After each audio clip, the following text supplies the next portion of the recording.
Hey, what's shaking? Yes, here I am. It's John from Dowie Farm. I'm here to do another video on some microgreens. Today we're cutting some radish. Some radish. Here we go. I'm going to set this up over here on my tripod. I got some, well, hold on. Let's do this first.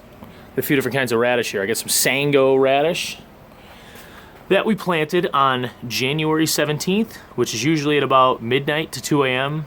on the 18th, so it could be looked at as that, like, what's today, 25th? So we're at 7 days, six-ish, 7 days. It's late, see, no sunlight. So, and then I got some Hong Vit that needed a little love with a little warm water, but we're gonna cut that anyway. Nice pink Hong Vit radish. Some nice big green leaves. Another Sango. Same dates, these are all the same dates. And I have, this says red stem, but I screwed up. It also says daikon and sunflower. But it was supposed to be red stem, but I messed up and planted China rose in that spot. And the red stem also needed some love and didn't quite make it, man. So I had to just water it right now. Kind of see how it flopped out. This is what happens when you don't water your microgreens in time. I was here this morning at about 10 a.m. and maybe 11 a.m. and these were fine. And then of course, and I checked them and I was like, yeah, they should be good. Nope. Joke's on you, John. Joke's on you, man. All right, so everything else that happened over here too. So everything looked fine 8 hours ago. That's red kale that we're gonna let go big for one of the chefs. But everything looked fine 8 hours ago, and then all of a sudden, it's all gonzo. But luckily we bottom water. That's one of the advantages. So it'll all come back. Some purple cabbage. All planted on the 17th. Gives you an idea. We're about 3.5 inches tall today, and that has been 5 days. Anyway, here we go. So we're gonna cut some stuff. So I'm gonna set the camera up over her, right her. I'm gonna get my nice knife and my other awesome knife. I can't stress the importance of a good knife. Okay, and my buddy Patrick Rohrman from M&T Knives. Sorry, MT Knives. I always want to say MTK Knives. Sold me these. They're not his, but he's the one who taught me how important a good knife is. I went to a class and I was using the worst knives in the world. $11 knives on Amazon. But he ended up selling me these Bradford knives. Can you see that in the shot? Yeah. This is a Bradford USA 8-inch M390 Chef Series stainless steel 8-inch chef knife, and they're awesome. Look at the balance. Look at the balance. They're fantastic. I bought 3. They were pretty pricey. I think they list for $400 or $600 or something. I don't know. They're a lot. But you can find them on the Bradford USA website. Maybe I'll link to it. We'll see. You can also see Patrick's knives on mtknives.com, I believe. So I'll link to that, definitely, because Patrick's a good friend of mine. So, Patrick getting a little love. So I got my my nice scale. I can't stress the importance of a good scale enough either, if you're doing this for retail or for sale as a business. Get a nice Taylor scale, TE10C. You can get these for about $50. Well worth it over the Amazon crappy ones, all right? The Amazon $10, $11 ones, they're nice for weighing out seeds and stuff, but this is it's important to have the right kind of scale. And then I get these big old monster Tupperwares. So I'm gonna throw that on there. I'm gonna get me these brown paper towels. Get enough to give me a double layer in there. Now I'm just harvesting these because they're grown. And we're gonna sell these very, very soon. The radish shelf life is out of control. So you can get a couple days out of that before you have to sell it. I like to cut day of, but sometimes I plant on the wrong interval for radish. So, you know. Anyway, oh, knives. Sorry. I forgot my OCD kicked in, or ADD, or whatever the hell you want. Adult onset ADD. Look at this bad boy. Yeah. So we got an 8-inch knife.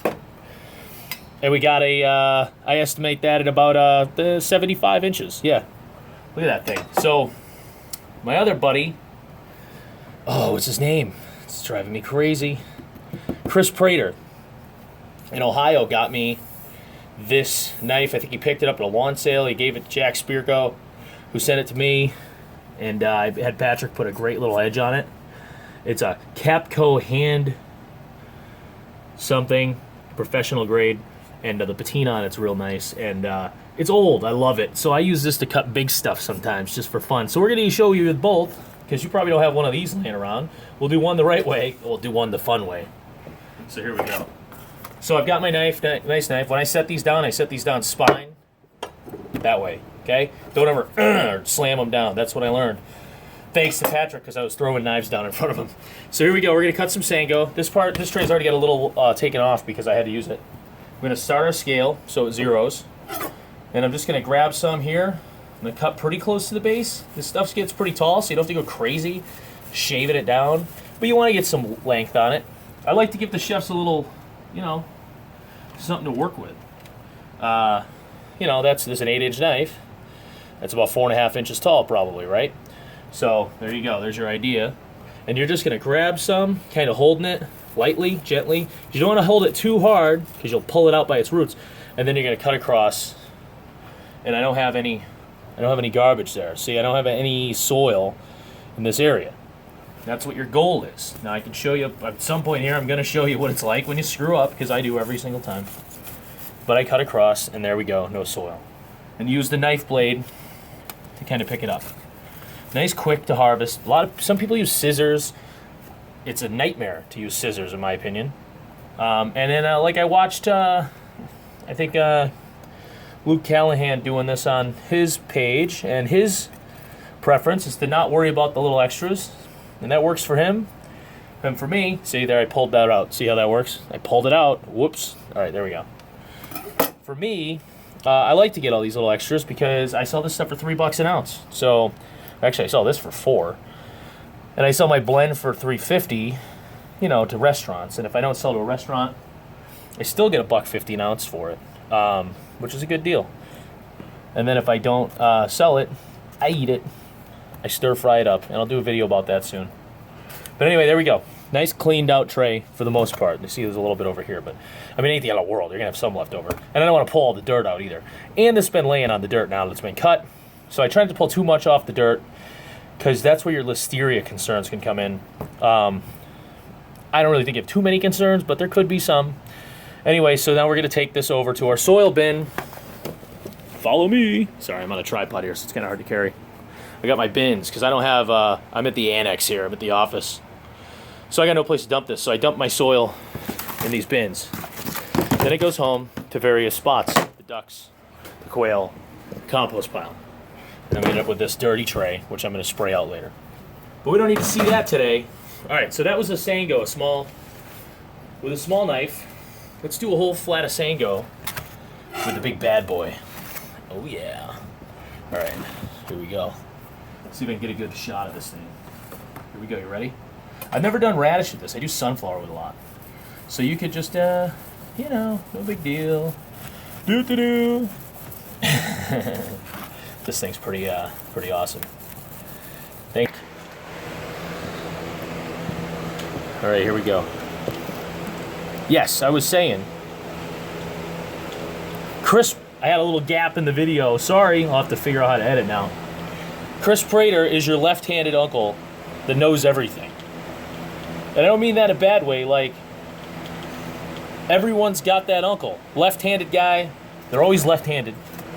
And if you need to know something, you just go to that guy and he'll tell you. It's crazy. So, I don't know, he's that guy. The guy knows everything. Love that guy. Anyway, had a great time with him a year ago, a year and a half ago. Oh, what am I, from Wicked, Massachusetts? Wicked, Massachusetts. I'm not even from Massachusetts. I've just lived here too long. In New Hampshire. No, I met him a couple years ago in West Virginia at the Pura Ethos farm. And, you know, oh, by the way, there's fans now because I had to, you know, I had an overflow, one of my reservoirs, so I had to turn the fans on. Anyway, so I got out of this thing, turned off on me.